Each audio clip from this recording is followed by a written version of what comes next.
In this lesson, we're going to discuss normal mapping.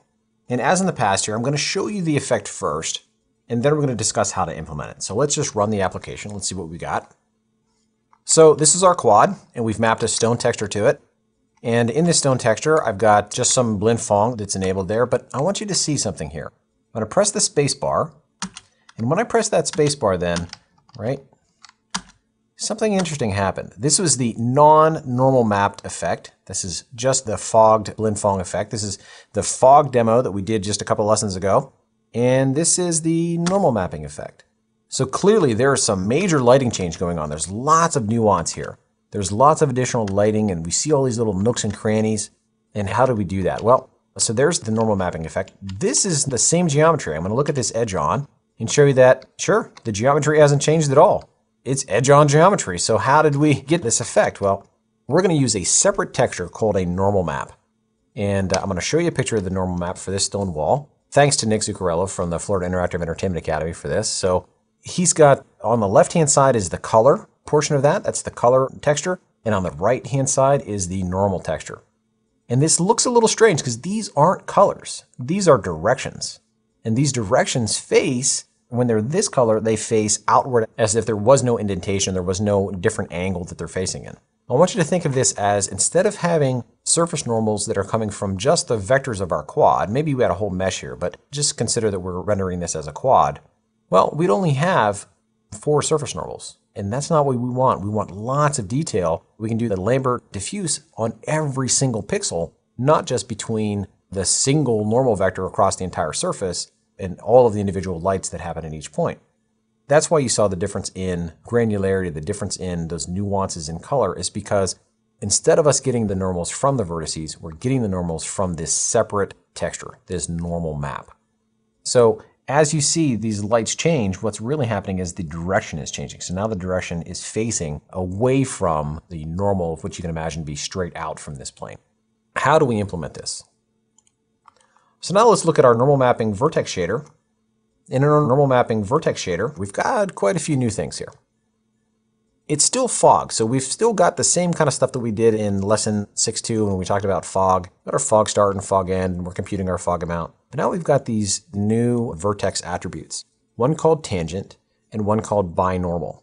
You may have also heard of this term as a bitangent. Now, the normal, this is per vertex now, but we're also going to pass in a tangent and a bitangent, and I'll explain why here in just a moment. The normal is the normal surface normal, right? That's the per vertex surface normal. A tangent is orthogonal to that normal, and that binormal is orthogonal to both the normal and the tangent. So what that actually produces, and I'll show you a graphic of this, what that actually produces is something that looks like this. This is a different coordinate system called TBN, tangent binormal normal, TBN space, also known as texture space. So the idea of TBN space is that the tangent runs along the u coordinate for the texture, and the binormal runs along the v coordinate of the texture. And then the normal, of course, is orthogonal to the two. And what we want to do is we want to transform our normals, which are specified in texture space. We need to transform those into world space so that we can do calculations with the other vectors that are in world space. Remember that our light direction, which is what we want to use with respect to the normals that we sample from the normal map, well, that light direction is already in world space. So we can either transform the light into TBN space, into texture space, or vice versa. We can transform the normal into world space. So that's what TBN space is, and that's what we've got to do inside of our fragment shader. So let's look at the normal mapping fragment shader. So the fragment shader has now got a color texture sampler as it did before, and now it has a normal map sampler. That's for that second texture. The rest of this is the same stuff that you've seen before with respect to fog. Now we're passing through the normal, tangent, and binormal, and we're doing that so we can do that transformation in the pixel shader, because that's where we're going to sample the normals from. So we can't really do this in the vertex shader because we're going to be doing this per pixel, and I want to sample the normal per pixel, not per vertex. The rest of that is light direction or world position and fog amount. That's related to fog and the lighting aspect of this. All of the rest of your lighting models are the same. The difference is, how do we get the normal now? Right? Instead of the normal being passed in and interpolated in the rasterizer stage, now we're going to sample it from a texture. So that's this call. That's what we're doing in the vec3 sample normal assignment equal 2 times texture normal map sampler. The same texture coordinate that we use for the color sampler, we're going to use for the normal map. But what's this 2 times -1 scaling and shifting going on here? Well, we need to map from 0 to 1, which is the normalized values that are stored inside of our texture, to the range -1 to +1. So remember that the values that can be stored in each of our channels is 8 bits, right? And that's 0 to 255 normalized to 0 to 1. But our directions can be positive and negative. They have a range of -1 to +1. So if we scale and shift this with the 2 times the sampled value minus 1, then we get exactly that. We shift the range from 0 to 1 to -1 to 1. Now that sample normal, we're going to transform it into world space using this equation. We're going to take the input normal plus the x component of the sample normal times the incoming tangent plus the y component of the sample normal times the binormal. So remember I said that the tangent runs along the u or the x and the binormal runs along the v or the y, right? So with this equation, then normalizing that, we get a unit vector that is the normal that comes from our sampled texture. That gives us per pixel normals. Very, very powerful technique. And you saw that even though if you allow them to get to the oblique angle of that, if they can see the texture edge on, they lose that effect. If you keep the camera so that they can't get right up and close and look at it at edge on, it provides for a really interesting effect.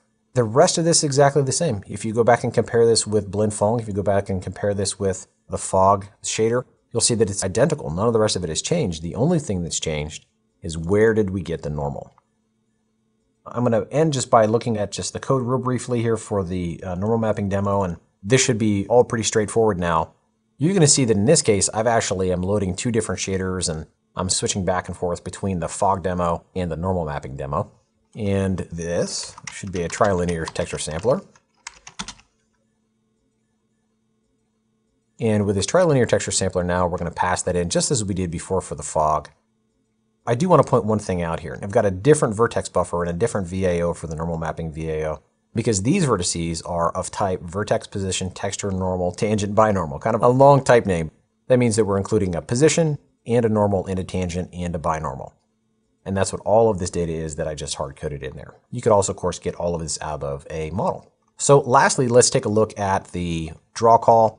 I'm toggling with the space bar whether or not this show normal is enabled or not. And if show normal mapping is on, then we'll do this rendering. And if not, we'll do this rendering. So the differences then are the fog only had 1 trilinear sampler. That's down here, right? And only 1 active texture, the color texture. In here, I've got 2 textures and 2 samplers. I'm using the same trilinear sampler between them both, but I'm using the color texture for slot 0 and the normal map for slot 1. Let's run the demonstration again, and let's take a look at how this is. Okay. So here's our normal mapping sample again. Notice that I'm getting lighting just as I normally would, but I can clearly see a difference in detail. This is the fog demo, and this is the normal mapping demo.